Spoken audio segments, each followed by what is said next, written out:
What's up, resellers? I'm Rebecca, and you're watching Rebecca the Reseller. Thanks for joining me today for another episode of Reseller Life! So happy you're here, and so happy to have my guest today, Sarah from Sarah Styles LLC. Hey there, how are you? Good. How are you? Thanks for having me on. I always enjoy chatting with you. Awesome. Same here. I know it's been a little while. We have both tried to keep our heads down and just do what needs to be done and deal with the little squirts at home. So we'll get into it. But yeah, I think we both would have loved another chat or two probably periodically, but we're happy to have it now. So go ahead and just kind of give everybody a quick little, intro and where they can find you. And then we'll go into some of our questions so they can place you on the reseller spectrum of things. And then we'll get into your day. Yeah. So I am Sarah from Sarah Styles LLC. I am a reseller, Poshmark and eBay mainly right now. Sarah Styles LLC, you can find me social media, Instagram, YouTube, Poshmark, eBay. That's my name everywhere. So easy to find me. Yeah, I'm in all the places. I'm a reseller. I also do digital products. So I have a background in data and mathematics and data analytics. So I create tools to help resellers be able to look at their analytics and make decisions for their business. And that's kind of what my social media is geared towards, teaching you how to look at your numbers, how to really make those strategic decisions to make money, whether you're a side hustle to full-time seller, the looking at your numbers and knowing those numbers apply to everybody. It's important. Yeah, either way. Exactly. Yes. Well, and then, so it's Sarah Styles LLC on everything. So just so we get that out there. So I don't know if you said though, your reseller status, do we say it's full-time? Do we say it's part-time? Is it complicated? What do we call it? It's complicated. Yes, I like it. I need that status. It's complicated. I would say part-time because part-time hours. I am a full-time mom, and 2020 was wild because I was then a full-time teacher. I have 3 children and they were all home remote, a preschooler, a kindergarten, and then a special needs high schooler. So it wasn't, my kids aren't the age where they could go do work and I could still be working. Like I had to be actively teaching them. So my hours definitely went down last year. Yeah. I was doing about 10 hours a week last year. I'm up to about 15 or 20 hours now because they're back in school, but I still have a preschooler. So he's only in school for, 2.5 hours. So I'd say part-time hours, but I aim for a full-time salary. That's kind of where I'm at right now. So yeah. Awesome. Yeah, no, I call myself a semi full-time. So I'm getting there to where I feel like, full-time salary with everything I've cobbled together will be in sight probably in the next year as I kind of continue to make some tweaks, but I do put a lot of flexible full-time hours into it, so it's kind of like, I just call it semi. It's hard. It's complicated for a lot of people. And with the kids too, right? We were talking before we started with summer break, then you'll probably go more down to part-time hours, but now you're probably working, cramming in all of the time. So I'm flexible part-time. How's that? Gotcha. Yeah. Flexible part-time. I like that. Resellers will define like a new thing. Eventually it will just bubble up. That's what everybody will start themselves and it'll go mainstream. And how long have you been reselling? Timeline? That's also complicated. Okay. So I've been upcycling since, I was in high school. So to date myself, right. That is how you, I remember you saying that. And then once I had my 3rd child, it was just way too hard to, I was hand making things and it's very time consuming and also kind of dangerous with little kids to have, all your pins and sewing machines and stuff out. So I went dangerous.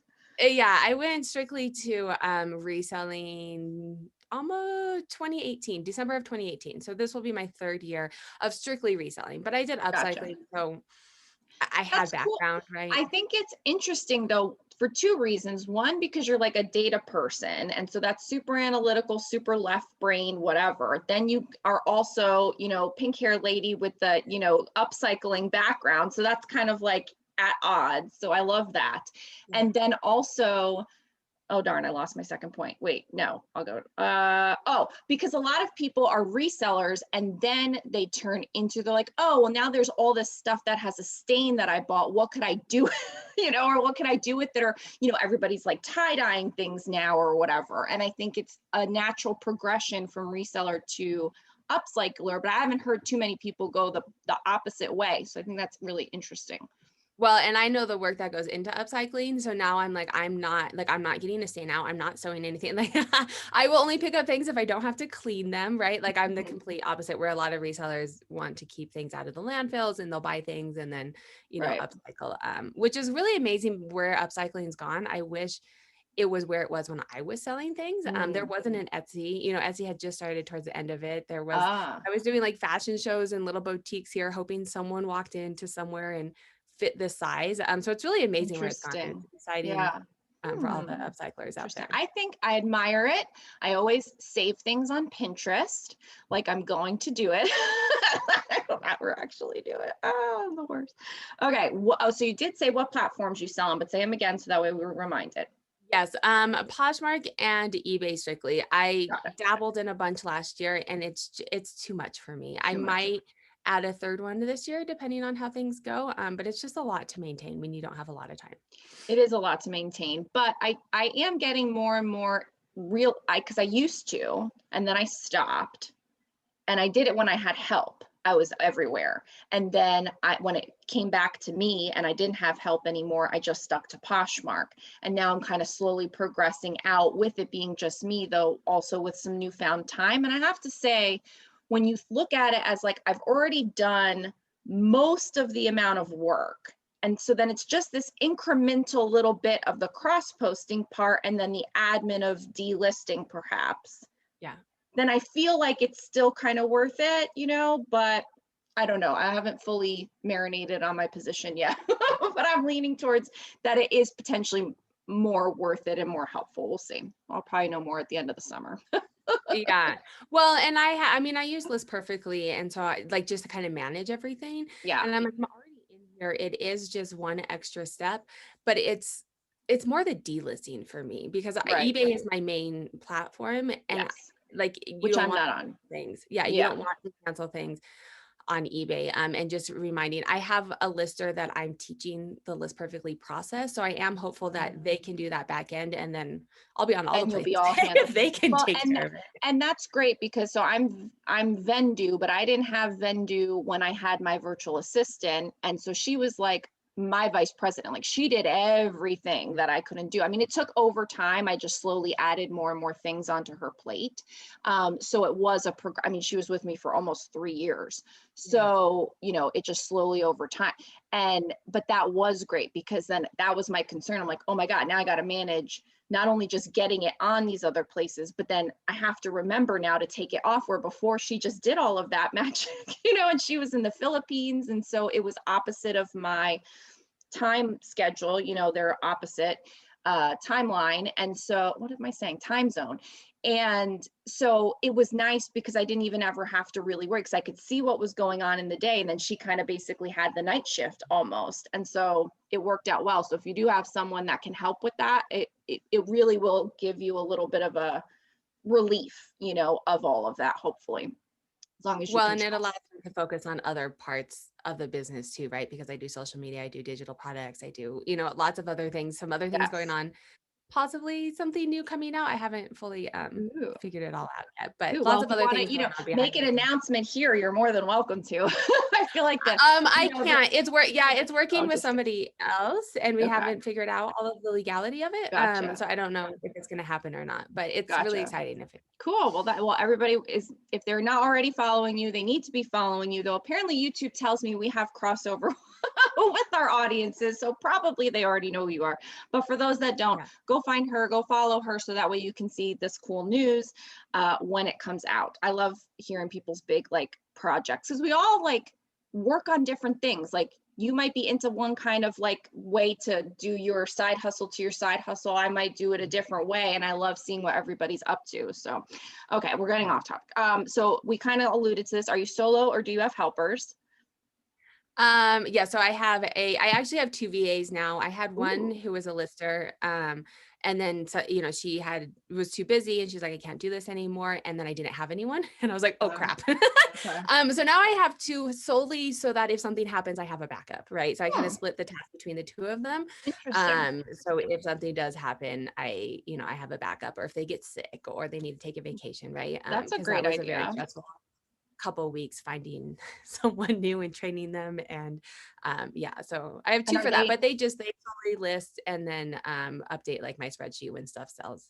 and they're US or international?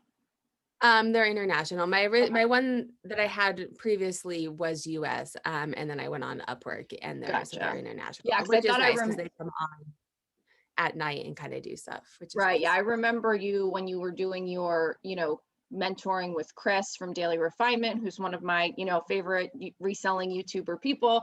And I watched, pretty much all of those, I think. I remember you talking about that process and kind of moving in the direction of having her do more for you and things like that. So I thought I remembered that she was US. But Yeah. yeah, I mean, I think someone commented on one of my videos the other day about a VA. And, I think for a lot of people, there's like concern either way, right? That's shared equally of like US person versus international. And then people might have more concerns about international for one reason or more concerns about a US person for another reason. But then once you feel like you can pay an international person and that's the only way you can bring help on, I think for some people they fall into that bucket. I don't think a lot of people can bring a US person on and can afford it. I don't know if you. I think for me, it depends. I mean, and we'll see. So I've only had the international people for a month. And so they're still learning my processes. As of right now, it's costing me about the same because the lady that I had before has been on eBay for 12 years and she could crank out a listing like no one's business. Okay. And so the international people, they have, I found them and they have a background in SEO. And so they know what they're doing, but I think they're just still learning my processes maybe. Yeah. Because I'm paying about this. They can't list as quickly. I pay them by the hour, but they're not cranking out as many as she could have done. Interesting. So I am paying about the same right now. That may change. Yeah. But I think it's important. I mean, yeah, there's pros and cons to both. I'm kind of glad that I've done both. There's definitely pros and cons. Interesting. Okay, cool. And then social media status. So you're on pretty much all the places, YouTube, Instagram, what else? That's it. I am on TikTok. I mean, TikTok. technically I don't, Okay. sometimes I like go gung ho and then I forget about it. Facebook, I have a Facebook user group if you have the dashboard. And then I also Right. just have my regular Facebook. What else? Is that it? What other I ones think are so. there? Clubhouse. I'm on Clubhouse. I don't think I've been on. I did like a swing through and I was really into it. And then I kind of stepped back a little bit. I'll see. We'll see. I'll get back on there eventually. But so you are there. So that's good. Okay. And family status, married, kids. Yes. I am married and I have 3 kids. So a 3-year-old, a 6-year-old, and then a 15-year-old is my stepson, but we have him every other week. So okay. Okay. And then business location, you have everything at home. You have a storage unit, warehouse. it's all here. It's all there. Yeah. The part of the Very reason. organized. Yeah. Part of the reason that I do this is to be at home. And so having a storage unit and having to go there just is not part of the plan. I think maybe eventually once the kids are in school, like I can't grow my store anymore. I'm completely out of space. Gotcha. And so if I want to grow after, I'll have to do a storage unit or something. What's your capacity at now if you're maxed out? I'm just curious. A lot of people like to know how big can you get when you're at home? Yeah. I have 1,100 active listings, and then these is all stuff that needs to be listed. So, and that's probably like 300 items behind me. Gotcha. Okay. So you have a little unlisted inventory pile. And I think you're like me. We both like to have that around, that security, to know that if all hell breaks loose, you still have things to list, right? Am I right? I was not like that pre-COVID, and then Oh, COVID really? happened. Oh yeah. I was like, I was very diligent. I'm not sourcing unless I get things listed. I don't want to have a death pile. I don't. And then the pandemic hit and I had 2 months that I had no inventory. Yeah. So now I like to have at least a month worth of inventory to list in Okay. case, life gets busy or we have another pandemic or things get shut down again or whatever. Right. Well, and for you, you're in Colorado too. So snow. Yeah, that doesn't. No. No, I went. Yeah. No. I mean, rarely does it stop me. I went, it was snowing last weekend and I went sourcing. Okay, good. All right, good. Okay, so those were all like our main questions of like going through so people kind of have an understanding. So now let's really get into the nitty gritty of your day. Like take us through from step 1, you get up and what happens? What happens in a typical day? Then we can go, talk about the untypical atypical things. Well, I'm a mom of 3, so my day starts before I even get up because I have kids, and normally one or multiple of them will be Up waking before me up you. at some Okay. point or waking me up. I have my 6-year-old is actually pretty good now, but my 3-year-old is, I mean, he's potty trained, but he's allergic to diapers, and so he can't wear anything at night, and he usually wakes himself up to go to the bathroom or has an accident, Yeah. which means that I'm usually up at some point during the night with him. Gotcha. And then in the morning, we wake up. So they have school now. So we wake up. My alarm goes off, 6:30-ish. And I wake up on my phone is the first thing, I get on my phone. I look to see if I have any offers. I look to see if I need to comment to YouTube. I do my DMs. All of the things that it takes to Morning be check-in. just to check in on things that need to be taken care of at that point. And that's usually about 10 or 15 minutes. If it's things that really need attention, I just leave the little notification bubble and get back to it after. Okay. So then it's about 6:45, 6:50, get the kids up, and then spend in the morning. We leave at 7:30. So getting dressed, brushing teeth. Today was 80s day at school. So I did my daughter's hair, gave her the little bangs and a side ponytail, and all of that, and get them off to school. So then I am home by 8 o'clock. And I have from 8 until about 10:30. And then I have to go pick up my preschooler, but he's only in school Monday through Thursday. So that's kind of my routine. Gotcha. Monday. Okay. So he's in a part-time program, but in person now. So you have a little short chunk of It's mommy working time. Yes. Okay. Yes, it is glorious because he was It home with me is. full time last year, and I was so looking forward to it in the fall, and then the pandemic hit, I know. and yeah. Yeah. You're speaking to me. I totally know. And I think there's a lot of moms that are home that, are probably still going through having their kids at home, but either remember what it was like to have them away so they know what they're missing. And then there's the ones like us where it's like, we didn't kind of know what we were missing type of thing. Cause I never had the full day, away from Gio, like a 9 to 3 kind of thing until now he's in the in-person school. And I'm like, wow, like this is what I fantasized about. All the things. Oh my God. Well, and the thing too, I don't know if you remember 3-year-olds. It's not that far off for you, but they're No, great. yeah, he's 5, 6. And they just always have a cough or a runny nose once they're in school. And so while I'm happy that I get those 3 hours, it has not been consistent because now in the COVID days, if he has a runny Any nose, he little has to stay thing. home. If he has a cough, he has to stay, where before it was like, unless they had the flu, it wasn't a big deal. Right. So almost every week, they only started a month ago, and every single week since he started, he's been home 1 or 2 days out Oh of my those. gosh. So I'm not even getting those 4 days. So, Right. but there, it was better than it was last Right. year. It's something. It's something. We take what we can get. That's for sure. And then, we love being moms. We know this time is only going to be for so long, Yeah. all those things. But at the same time, we're very ambitious people and want to also do all the things that fulfill us. And so I think for those that watch your channel, they know that. For those that watch my channel, like I think they know we love being moms, but we're also like crazy people to do all of our Yes, business. very ambitious entrepreneurs. Yeah. So okay, so that's 8 o'clock. So then 10:30, and then so what kind of things do you do? Let's do this then. What kind of things do you do when you have no actual kids in the home? What's the first like big kid free time chunk that you do? Are you sourcing? Are you doing content? So normally it will be content or just catching up on, like, I have a list of rerun your own business. I have, like, today I have a list of when I get off this call before I have to go pick him up, of just like, I have to check in with the state and do a filing with the state. And then I have a couple appointments that I have to set for business type appointments. Like I'm looking into getting a bookkeeper. So I need to like figure out, research things that it's hard, but I need mental capacity to do without someone coming in or being on the phone. Right. They're pretty good about being around when I take pictures and shipping. So I save that towards the end of the week. And then if my kids are around, I can do it with them. When I have the kid free time, I really focus on like admin type things, balancing my budget, And then content, YouTube content, because my kids aren't on my channel at all. Right. And I think people appreciate that I'm not like constantly like picking up my, but I also Right. don't like them. I don't put them on social media.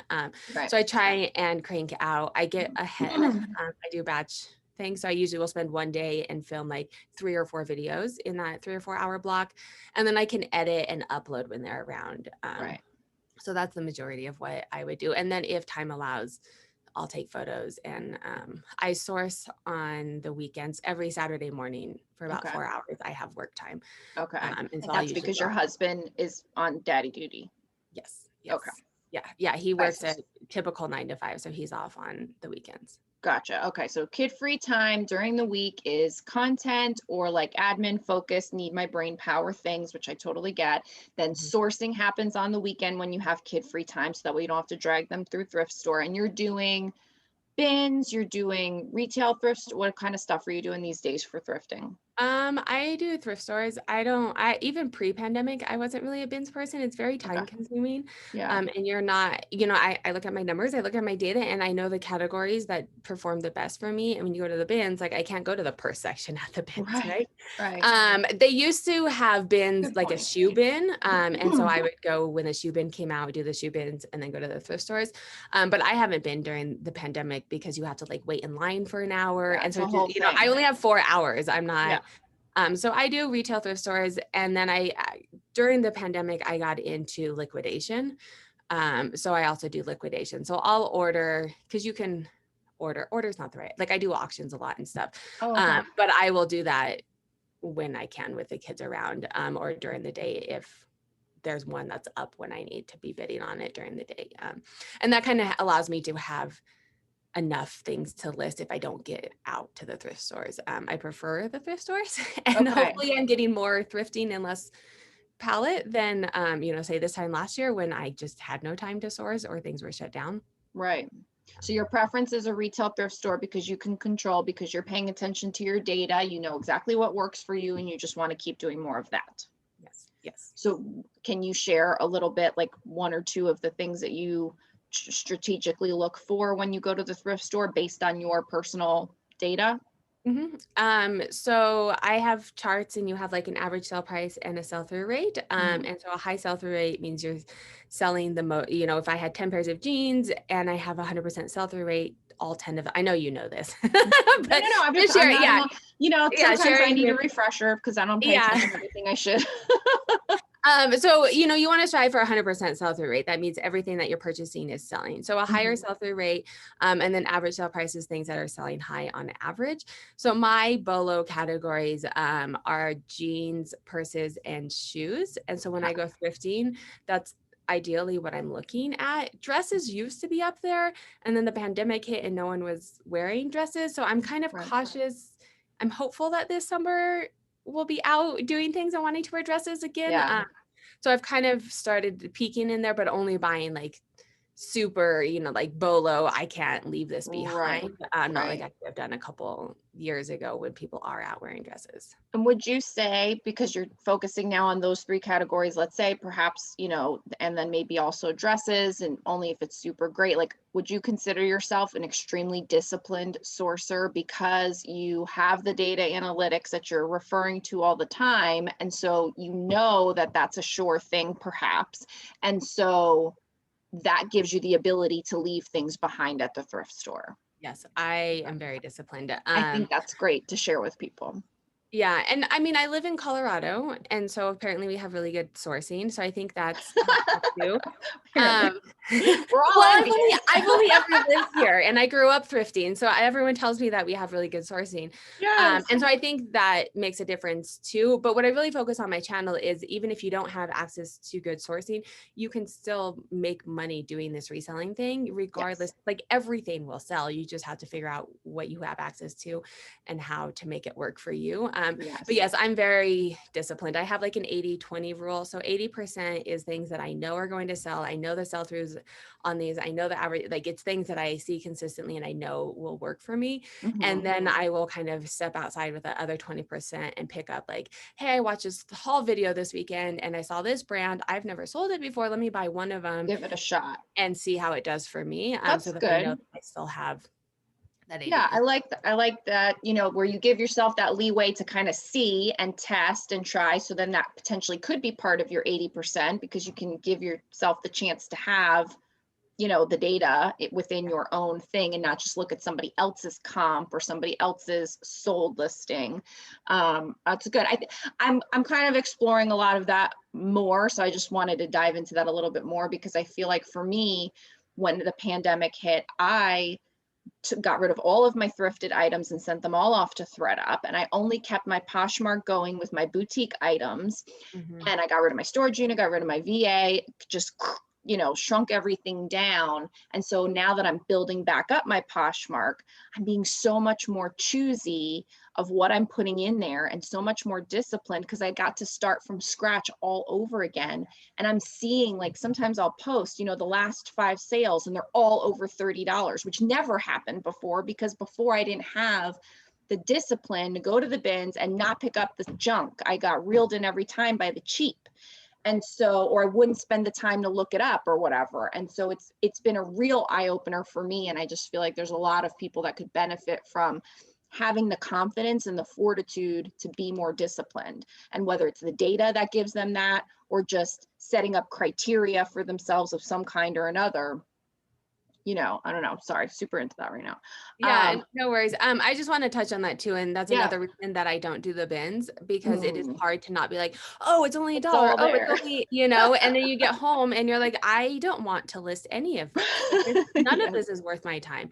yes. And so I think for me at least, it was much harder to be disciplined at the bins. Yeah. And I do have access to lots of really good thrifting.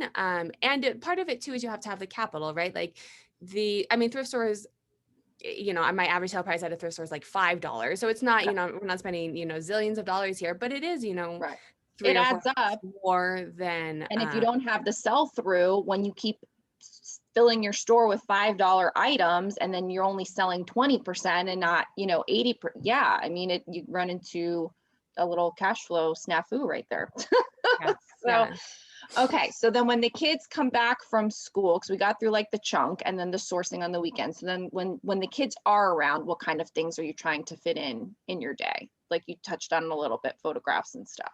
Yeah, as far as work goes, so I will ship with them. They actually, give or take, if they like shipping with me, they'll help. Okay. You know, I have very organized system. Everything has a number, so they'll help me pick out a number.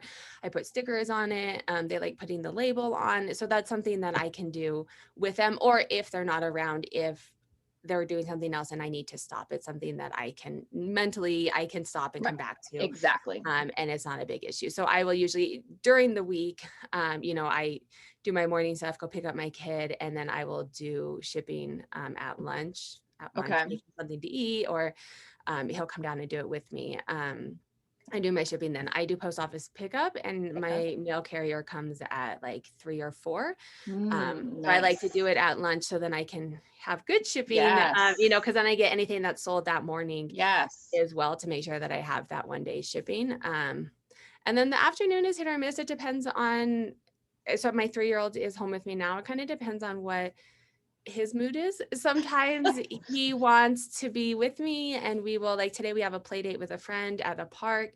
So I'll do that in the afternoon. Sometimes he wants to, you know, do something with me and I'll ask and we'll do it. And then oftentimes he'll just run and play by himself. Yeah. And so if he's doing that, then I'm like, okay, cool, I'll take photos. But any work that gets done when they're around is everything is happy. Everyone is happy. I will go to my office and I will get things done. And then if no one is happy anymore, then I will stop, you know, so that's where like the photos happen.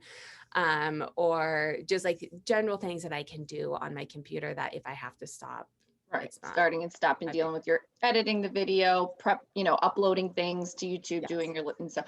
And so, but you do have the lister helping with the listing process. So we should make note of that. So you're not actually doing the listing, but I'm sure you're approving them, reviewing them, setting them live.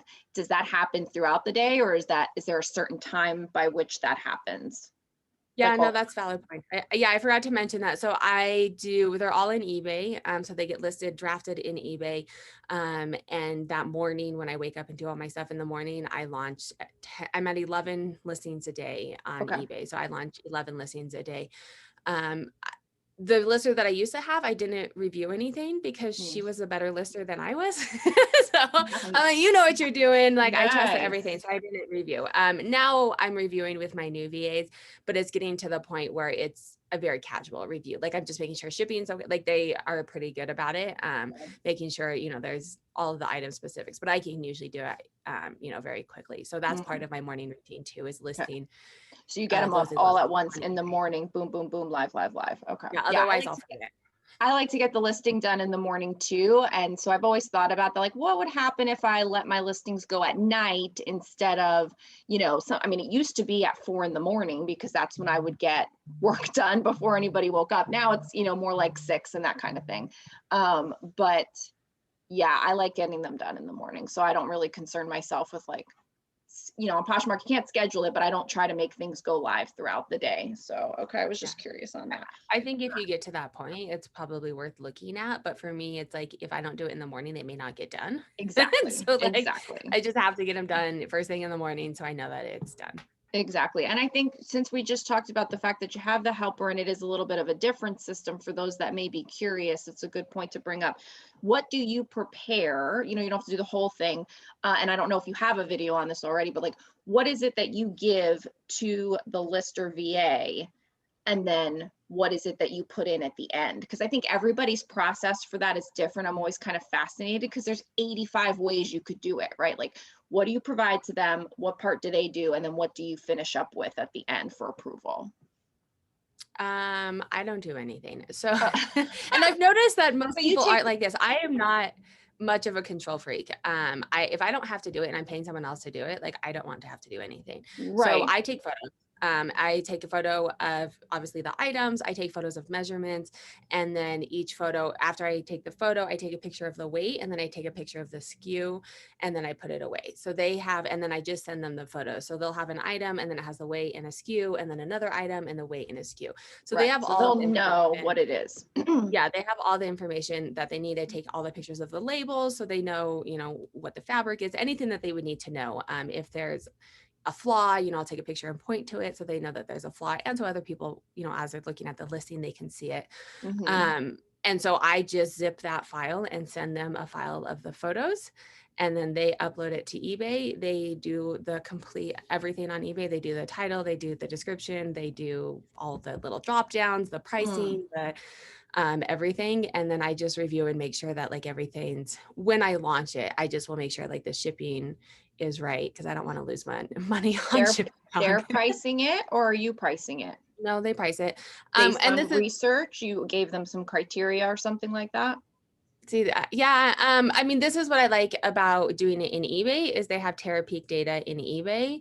And so I tell them to, when you're going through a listing, if it's something that has a lot of data, it'll have the price, and then off to the side, it has a Terapeak price on it. And so I tell them, you know, you can click on it and make sure that it's the same item, because sometimes Terapeak does like a very broad, like if you have the North Face jacket, they will look at all the North Face jackets, you know, so I tell them to go in and make sure to look at the specific one, and then it'll give you an average sale price over the last 90 days. So they just, I don't know if they did. I mean, I haven't been on eBay in quite some time, like early 2020, I haven't been on eBay. So I don't know if they had just bought it, I think then, or just merged with it then or something like that. Right. Yeah. I only really started on eBay about a year ago. So it's always been there since then, but they've definitely been making it better. Yeah. I just probably didn't pay any attention to it because it just sounded like probably more than I could, like, you know, too much data, even though I like all of it and I can follow all of it most of the time, too much of it is just like, oh, I just shut down. Yeah. I have a video. I just filmed a video coming out on how to use it because it is so helpful, because it's what's in it's what it's selling right now. Yeah. And what I like about it too is it has the average sale price, but it also has your sell-through rate. Most of the places that you look up comps, they don't have a sell-through rate. And so if you're buying something, like when you're outsourcing or when you're pricing something, your sell-through rate is going to matter. If it's selling for $100, but it has a 1% sell-through rate, you're probably not going to sell it. Or it's going to take you a really, really long time to sell it. Where eBay has a sell-through rate and an average sale price based off of live data in eBay. So I let them price it out. And there's certain things that I'm pretty niche down in the fact that I only do women's clothing. So And certain things, good, you know. yeah, so I can scroll through it. There was one thing that I scrolled through today and I was like, I don't care what Tara Peak says. I am pricing it this way because I know it's going to sell there. Right. Yeah. But for the most part, I'm not, if Interesting. I Yeah, don't have that to was one. work. Pricing was always one area that I kind of got hung up. And then I started to do, I never did a zip, but we did Google Photos and a folder and all that kind of thing.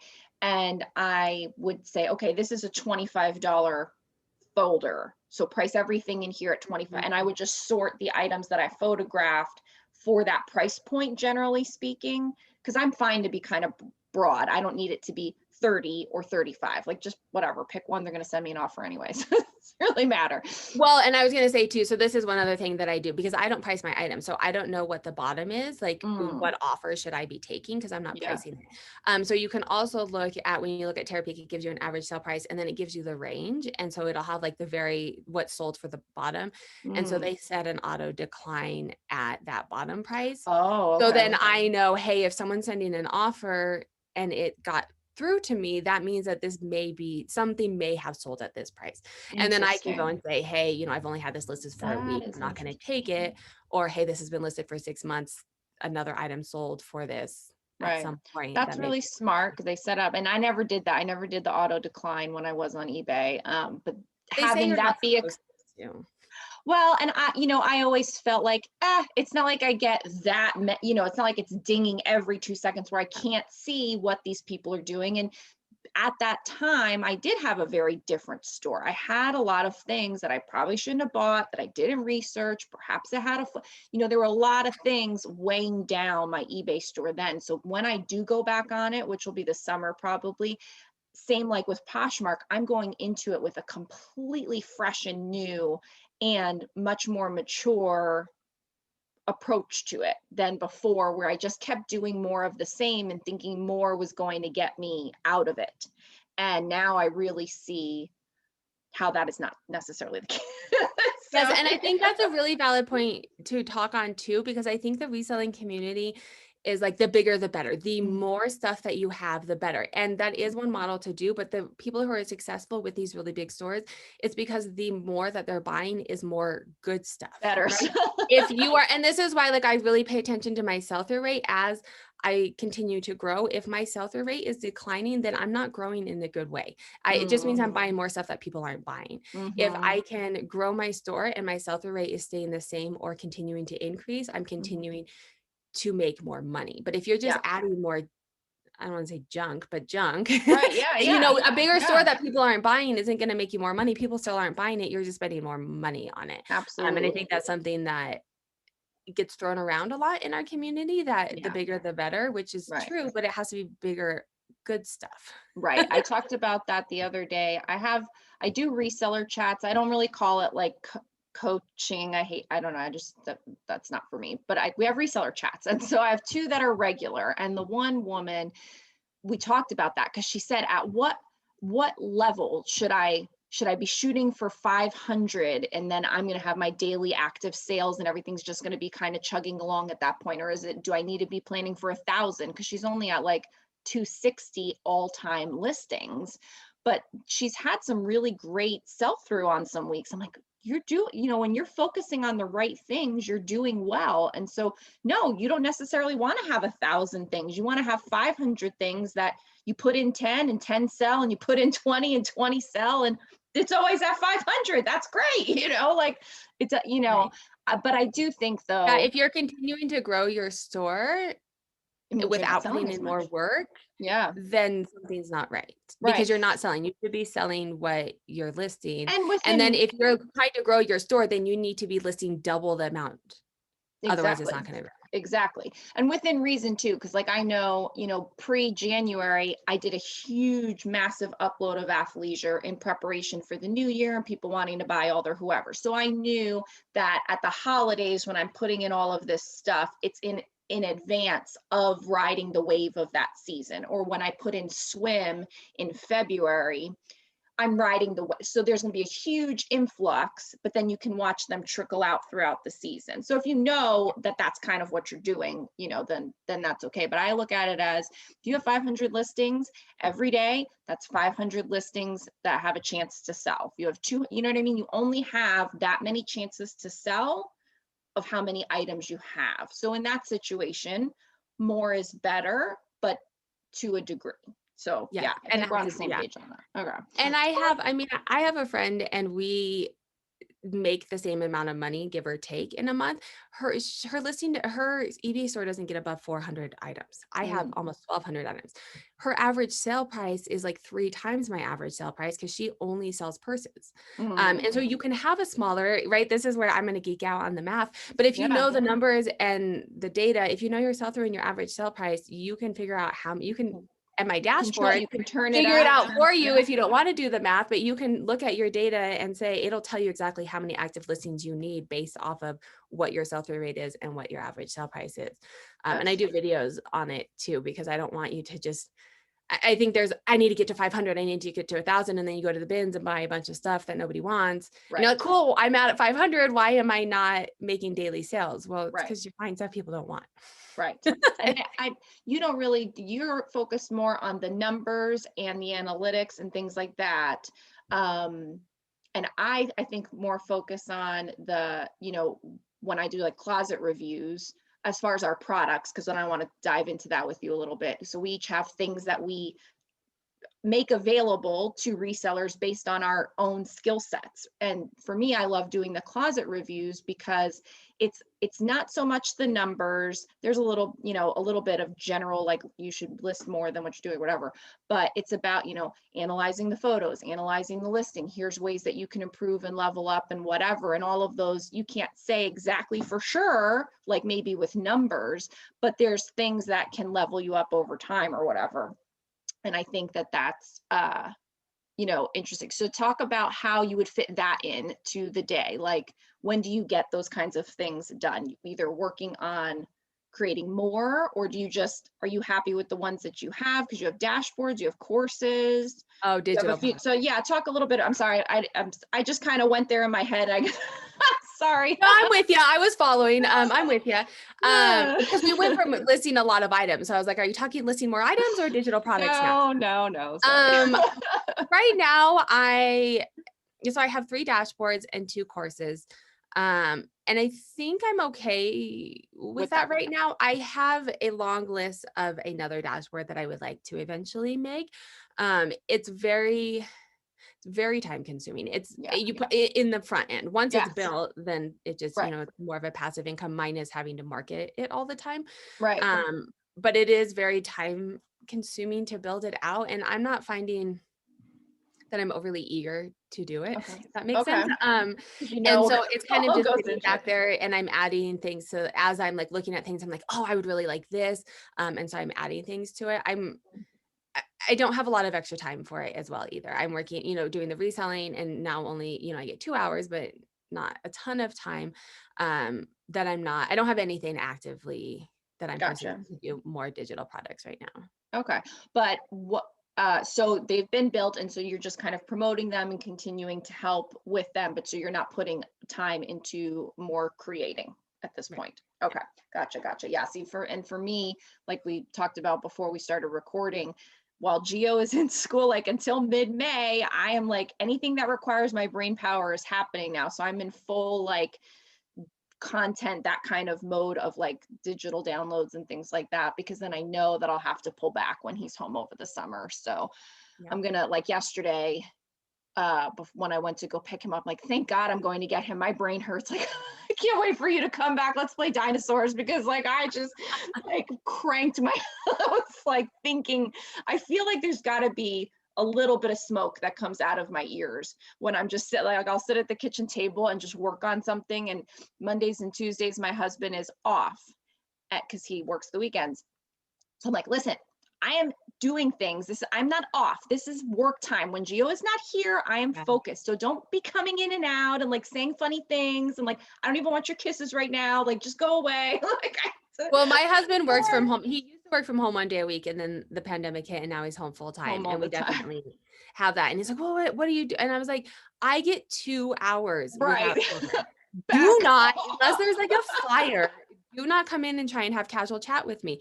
When the child is home, like, Then cool, chit I will chat have all a you want. conversation with you, but I don't have 30 minutes to just chit chat with you. That's 30 minutes I'm not I'm getting something else." so mean. I'm so mean. I hope you're nicer than I am because I'm so mean. Oh, no, I'm not, for sure. I love it. Okay. So we've talked about a lot of things, but all of the things wherever we went off the rails, I thought were super helpful and stuff. So just being mindful of your time and everyone else's time. Is there anything else that happens in a typical day that you feel you want to make mention of like, how you fit it in, or something that happens on an atypical day that you think, might provide that little nugget of information for someone watching? Yeah, so one thing that I think is really helpful, whether you have children at home or not, but that Mm, helps me do it all, is absolutely batch working. mm, So I take all of my photos, like everything set up, I take all my photos. I want to say at one time, but when the kids are home, sometimes it's like I go help sure, them and then I sure. come back. But in general, all at the same time, and working on processes. And that's something that I worked really hard with Chris from Daily Refinement in Yeah, getting processes down, because it not only helps you work faster so you can make more, like you only have so much time, and so you have to make right. the most out of your time finding processes to work. But then it also helped me move into, like, if you're going to hire someone, you have to be able to tell them what to do. It has to get out of your Yes, head and has to have a process. Like shipping is always this amount, this is what, how, like you can't have one-offs because they don't know how right, to do it, and then you're spending too much time doing all of these one-offs. So right. processes and batch working. And for YouTube content as well, I film 3-4 videos at one time, It's a so that I lot. have that content and then I can release it, and I get ahead, because life in general, but life with kids really throws you curveballs. Yes, And so yes, I don't want to be like, oh, my kid is sick, but I have to get listings and I have to do YouTube, so I can't attend to them. So right. I'm like 3 or 4 weeks ahead on my YouTube content. So if someone gets sick, I still am You consistent and have it. able to do it. And same Yes. with listings. I have the VAs, but I have photos for like the next 2 weeks. So if I don't get to photos, we're on spring break next week, and I'm like, I don't want to have to work. Okay. I have photos, they can be listing, I can upload because it takes me, 5 minutes to upload, Yeah. but I don't want to have to be to it. So I think getting ahead and doing batch work, and then that kind of feeds into the atypical things that happens. It allows me to spend time with my kids and give them what they need when they need it, Yeah. and be very flexible in, if you have children, if you are trying to get something done, they will not let it happen. You get on the phone, they're playing by themselves, no Right. problem. Totally fine on their own.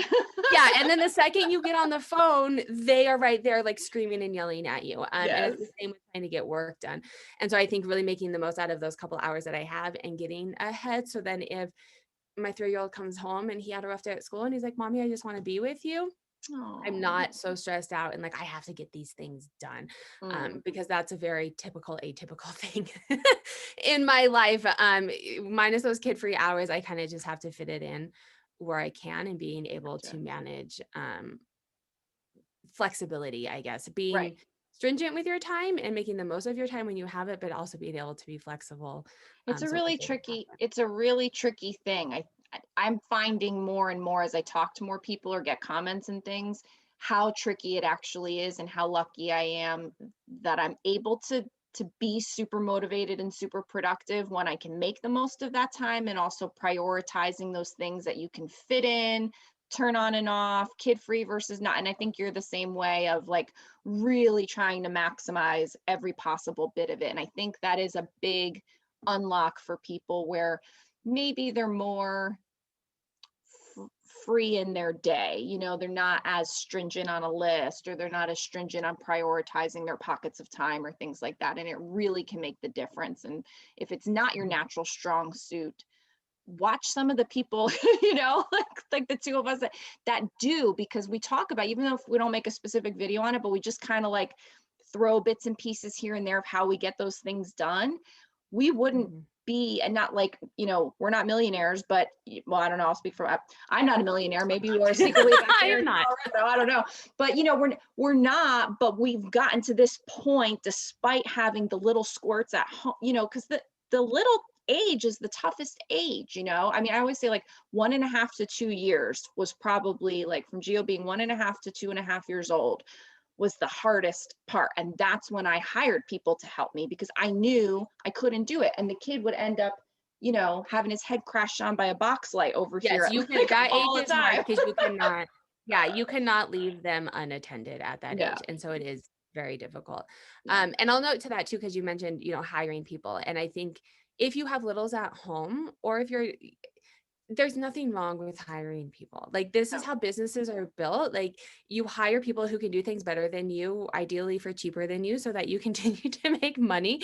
And I Right. talk about that in my course too, like figure out what your time is worth. And Yeah. if you can pay someone to do what you're doing for less, do that, and then find something that makes you more money. And that's how you're going to continue to Yeah. make more money. But even if I talk about this with my husband too, even if me hiring someone doesn't mean that I'm making more money, but it allows me to spend more time with my family, that's completely worth it for me. Not only in my business, but like, we do e-meals, which is like $19 a month or a year, which isn't ridiculous. But they do all of the planning out your grocery list and giving you recipes. So then all I have to do is go to the grocery store. I'm not spending an hour a week trying to figure out what recipe I want and what. It's like a hybrid between that and like the HelloFresh where they send you it, Interesting. which That's is with more expensive, Walmart, but it's right? nice. It's like, what's Is that? it like it's like with Walmart? I feel like I've seen it advertised. It's like a combo thing or They something.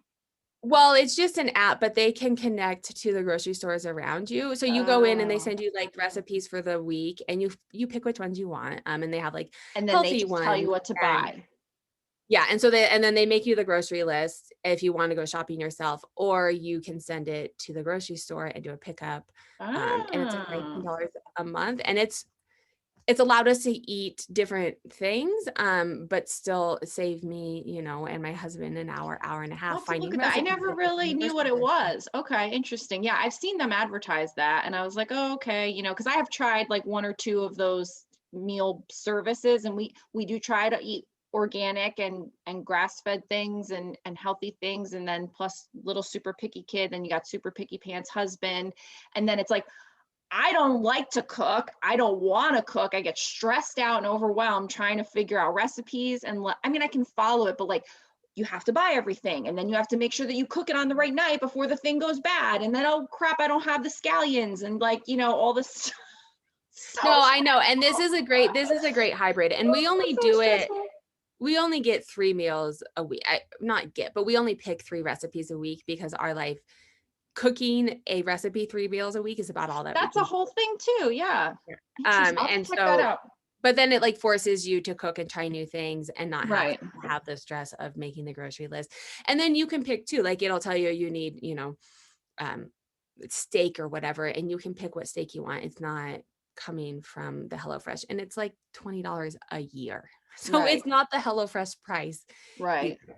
I'll have to look at that and I'm see. not Yeah. an affiliate or anything. I just think every mom needs to do it. I know. Well, and I say like, Organic. there's so much of when you're an entrepreneur and your time is everything, and then you're an at-home entrepreneur, everything bleeds into it. And so it's like, just using Instacart or Walmart pickup, huge, huge, amazing thing. Getting like we do a box for the grass-fed, meat.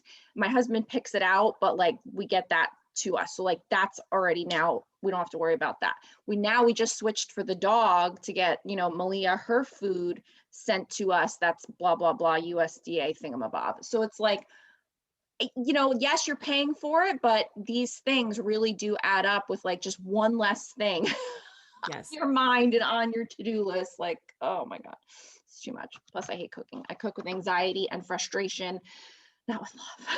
No, I I do too. And my husband is shit. very like, my husband's very OCD in following directions, and I'm not.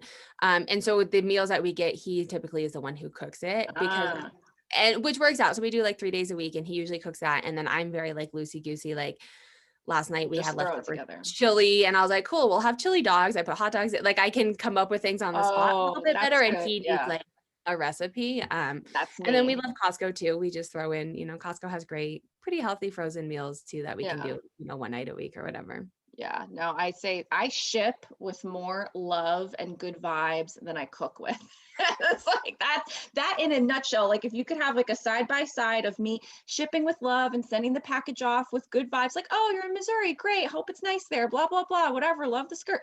And then me cooking with like pots and pans everywhere and like, darn it, like all the like if I could make a video like that and show you, I would, but I don't have the skills to do that. But in my mind, that's what it looks like. So, oh my God, neither here nor there. So tell everyone where they can find you one more time, if you have any last parting words, and that way we can go ahead and let everybody move on to hopefully the next video on this channel. Otherwise, then go to Sarah's channel. I am Sarah Styles LLC everywhere, Facebook, Instagram, Etsy. No, I'm not on Etsy. No, I am on Etsy. Yay. Etsy, all the places. Sarah All the Styles places. LLC. Just make Fine. sure the LLC is why I would come up instead of other Sarah Styles. So that's Good, it. good. Have a good day. Thanks for having me. Awesome. Thank That's you my for last joining me question. again. It was awesome. We've had other conversations. You can find us both again. I think I was on maybe your channel once. You were definitely on my channel once. So if you want to see us talk again, you can find it on YouTube. But thanks for joining us for another Reseller Life exclamation point. I do a new featured seller every single week on Fridays. Thanks so much for joining me. Go ahead and watch whatever video comes up next. I would appreciate it. And like on your way out. See you next time. Bye.